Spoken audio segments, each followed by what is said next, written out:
નમસ્કાર, Indian polity lecture number 3માં તમારું સ્વાગત છે। પહેલાં આપણે 5 પ્રકારની સ્વતંત્રતા જોઈ, હવે આગળ વાત કરીશું। તો તથા તેના સર્વે નાગરિકોનું ગૌરવ જળવાય અને દેશના એકતા અને અખંડિતતા જળવાઈ રહે તે પ્રકારની બંધુતા જાળવવી।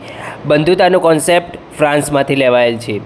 હવે પહેલાં એક પ્રશ્ન પૂછાયો હતો કે બંધારણનું અર્થઘટન ઇન્ટરપ્રિટેશન કરવાની સત્તા કોની પાસે છે? તો સર્વોચ્ચ ન્યાયાલય પાસે। આગળ વાત કરીએ તો નેશનલ લો ડે 26 નવેમ્બર 1949ના દિવસને કાયદા દિવસ તરીકે ઓળખવામાં આવે છે। અમુક બંધારણનો ભાગ છે। આ પ્રશ્નનો જવાબ જોઈશું આપણે બેરોબરી કેસ 1960માં। તો એમાં ચુકાદો આવ્યો હતો કે અમુક બંધારણનો ભાગ નથી।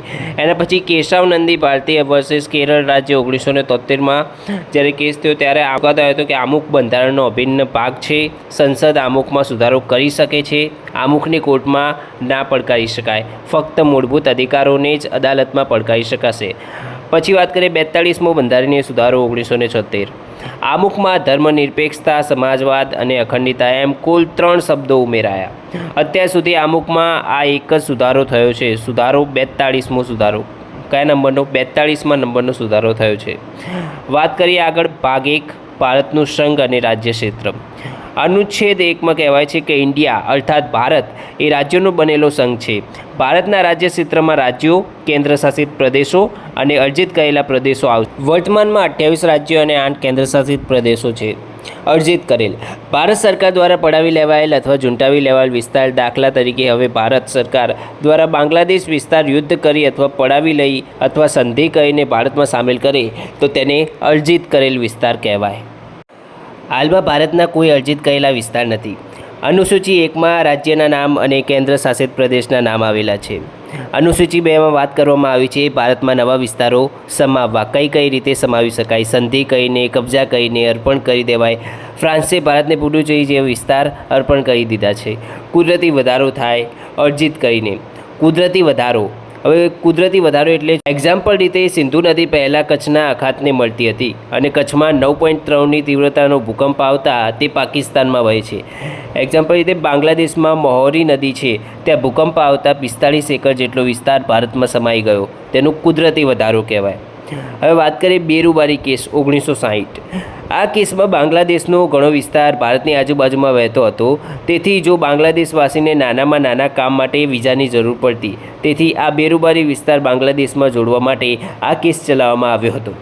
અનુચ્છેદ 143નો ઉપયોગ સર્વોચ્ચ ન્યાયાલય પાસે સલાહ માગવા માટે થાય છે। સર્વોચ્ચ ન્યાયાલય, આનું બીજું નામ છે બંધારણીય અદાલત।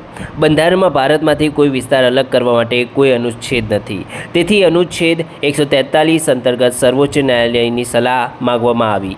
હવે જો ભારતે પોતાના વિસ્તાર અન્ય દેશને આપતી વખતે અનુચ્છેદ 368 અંતર્ગત બંધારણમાં સુધારો કરવો પડશે, કારણ કે ભારત જોડે આ વાતનું પહેલેથી નિરાકરણ ન હતું, ઉલ્લેખ ન હતો। પહેલું છે 9મો બંધારણીય સુધારો 1960, ભારતે બેરુબારી વિસ્તાર બાંગ્લાદેશને સોંપ્યો। બીજું છે 100મો બંધારણીય સુધારો 2015, ભારતે બાંગ્લાદેશને 111 વિસ્તાર આપ્યા જમીન સરહદ સરખી કરવા, અને બાંગ્લાદેશે ભારતને 51 ક્ષેત્રો આપ્યા હતા। હવે એક મોસ્ટ આઈએમપી ક્વેશ્ચન છે કે ભારત વિનાશકારી રાજ્યોનો અવિનાશકારી સંઘ છે। આ યાદ રાખજો, એક્ઝામમાં આવી શકે છે। હવે વાત કરીએ અનુચ્છેદ 3, ભારતના રાજ્ય ક્ષેત્રની અંદર સીમામાં ફેરફાર કરવો, 2 રાજ્યોને ભેગા કરીને એક રાજ્ય બનાવવું, કેન્દ્ર શાસિત પ્રદેશને રાજ્ય બનાવવું, રાજ્યને યુટી બનાવવું અને રાજ્યના કે યુટીના નામમાં ફેરફાર કરવો। હવે ઓલ્ડ ક્વેશ્ચન હતું એક કે ભારતના વિસ્તારોમાં બદલાવ કરવાની સત્તા સંસદ પાસે છે। સંસદ પાસે સત્તા છે ભારતના રાજ્યોના વિસ્તારમાં ફેરફાર કરવાની। કાયદો ઘડનાર ધારાસભા, કેન્દ્રમાં ધારાસભા હોય સંસદ અને રાજ્યમાં ધારાસભા છે એટલે વિધાનસભા। આ બાબતને રજૂ કરવા ખરડો પસાર કરવો પડે। આ ખરડાને સંસદમાં રજૂ કરતાં પહેલાં રાષ્ટ્રપતિની પૂર્વ મંજૂરી લેવી પડે। ધારો કે હવે જે તે રાજ્યમાંથી અલગ થવાની હોય કે નામમાં ફેરફાર કરવો હોય તો રાજ્યની પરવાનગી અથવા વિચાર પૂછવો પડે કે તમારી શું ઈચ્છા છે। તેના માટે 5મો બંધારણીય સુધારો, રાજ્યમાં પરામર્શ અથવા વિચાર જાણવા માટે। રાષ્ટ્રપતિ પૂર્વ મંજૂરી પછી રાજ્યના પરામર્શ માટે ખરડો મોકલવો।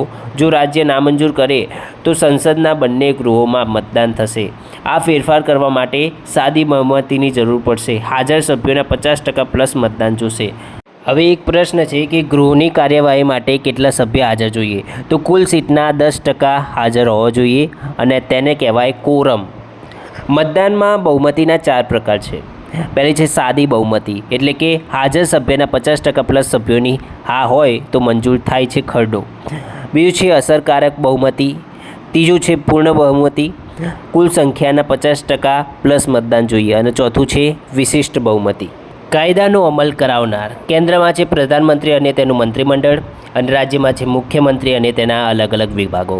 સરકાર રચવા માટે અને સરકાર રદ અથવા ગિરાવવા પૂર્ણ બહુમતીનો ઉપયોગ થાય. કુલ મત સંખ્યાના 50% પ્લસ જોઈએ. રાજ્યોના પુનઃગઠન માટે રચાયેલા આયોગો. તો પહેલું છે એસકે ઘર આયોગ, જૂન 1948, ભાષાના આધારે રાજ્યની રચના ના કરવી.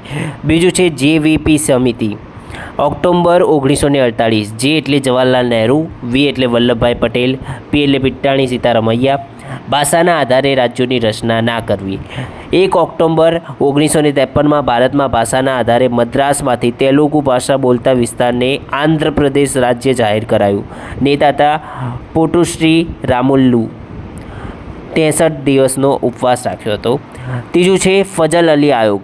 ફજલ અલી આયોગ, હૃદયના કુંજરૂ કે એમ પાણીકર, ભાષાના આધારે રાજ્યો રચી શકાશે, પરંતુ વહીવટી સરળતા માટે તેની અસર દેશની અખંડિતતા પર ના થવી જોઈએ. ભાષા આધારિત રચવાની છૂટ આપતી પ્રથમ સમિતિ હતી. હવે વાત કરીએ 7મો બંધારણીય સુધારો 1956. ભાગ 9ને રદ કરી તેના સ્થાને નવા 14 રાજ્યો અને 6 કેન્દ્રશાસિત પ્રદેશોની રચના કરાઈ. અત્યારે 28 રાજ્યો અને 8 કેન્દ્રશાસિત પ્રદેશો છે. અનુચ્છેદ 4માં વાત કરવામાં આવી છે કે અનુચ્છેદ 2 અને અનુચ્છેદ 3 અંતર્ગત કરાયેલા ફેરફાર અનુચ્છેદ 368 અંતર્ગતનો સુધારો ગણાશે નહીં. સામાન્ય ફેરફારથી પણ કરી શકાશે, એમાં બંધારણીય સુધારો કરવાની જરૂર નથી. તો આ વિડીયો પૂરતું આટલું. ફરી મળીશું લેક્ચર નંબર 4માં. આની PDF એ કોમેન્ટ સેક્શન અને ડિસ્ક્રિપ્શનમાં આપેલી છે, ડાઉનલોડ કરી લેજો. અને ચેનલને સબસ્ક્રાઈબ ના કરી હોય તો સબસ્ક્રાઈબ કરી લેજો. તો મળીશું નવા વિડીયોમાં. અસ્તુ. જય હિન્દ, જય ભારત.